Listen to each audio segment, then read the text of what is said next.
Hi అండి. నేను మీ ayurvedic doctor Gayatri. ఇవాళ మనం బాగా ట్రెండ్ అవుతున్న టాపిక్ ఆటిజం గురించి మాట్లాడుకుందాం. ఈ ఆటిజంకి చాలా రీజన్స్ ఉండొచ్చు గానీ, ఈ మధ్య కాలంలో స్క్రీన్ అడిక్షన్ అదేనండి ఐదర్ టీవీ ఆర్ మొబైల్‌కి పిల్లలు బాగా అడిక్ట్ అవ్వడం అనేది పెద్ద రీజన్ కింద మారిందనమాట. సో, ఈ సింప్టమ్స్ గానీ మీ పిల్లల్లో మీరు గమనించినట్టయితే ఖచ్చితంగా వాళ్ళు ఆటిజం స్కేల్‌కి దగ్గరగా ఉన్నట్టు మీరు తెలుసుకోవాల్సిన విషయం.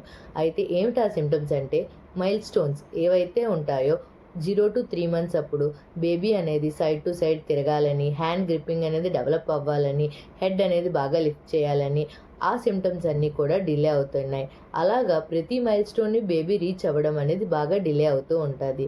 అంతేకాకుండా సోషల్ డెవలప్‌మెంట్, ప్రపంచానికి తగ్గట్టు పిల్లలు ఉండకపోవడం, అనలిటికల్ స్కిల్స్ అంటే ఏది రైట్, ఏది రాంగ్ అనేది పిల్లలు జడ్జ్ చేయలేకపోవడం, పేరు పెట్టి ఎన్నిసార్లు పిలిచినా ఒక 10 టైమ్స్ పిలిచినా కూడా బేబీ రెస్పాండ్ అవ్వకపోవడం, ఐ కాంటాక్ట్ అనేది బేబీ ఇవ్వకపోవడం, so toe walking, hand flapping అంటే చేతులు పైకి కిందకి కొట్టినట్టు యాంగ్జైటీ వచ్చినప్పుడు కొడతాం కదండీ! అలా కొట్టడం.